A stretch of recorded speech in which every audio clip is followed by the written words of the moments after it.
Well, welcome back to the Steve Rob Show. Today, this is a little bit of a short vid. It's an update to my Bostitch air nailer.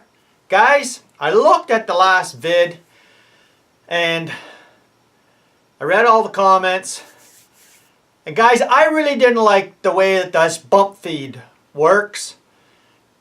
I read the instructions, which I should have done in the beginning, and I decided to change the triggers. Now, the trigger that comes with it comes with this black trigger. And that's the two identifiers. You got a black trigger and you got a gray trigger. This one here allows you to have this bump feed. If you have the trigger pulled, you can just go bang, bang, bang, bang, bang, bang, or sequential one at a time. And that's where I noticed I had the problem, was getting a double fire on me, because the gun will bounce back on you if you're not very careful, and subsequently give you a second fire of a nail. I didn't like that. Said that in the instructions. So what did I do? I changed the trigger.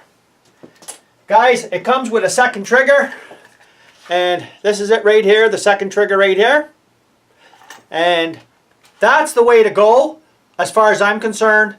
It does say as well that if you're doing framing and that kind of stuff, it might be better, because I could see somebody who's doing roofing or just sheathing, bang, bang, bang, bang, bang, you know, line like that, it'd be fine.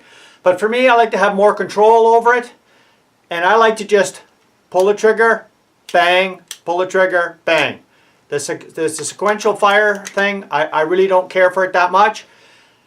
So I changed it over. Let's take a look now and see how it fires.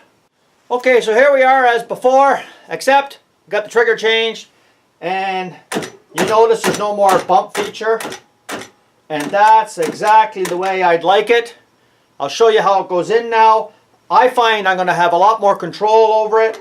We just push it down, boom.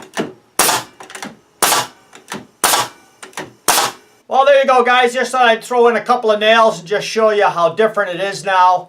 I like that feature now. You have to play with the air pressure. And of course, you just can't check the static air pressure at the end of your line. Like I've got a 100-foot hose here with this attached on the end. So you actually have to adjust your air pressure to the gun, because if you don't have enough air pressure, it'll leave the nails hanging up high. And you just adjust the pressure and put more. And there is an adjustment on it to fine-tune the nail depth.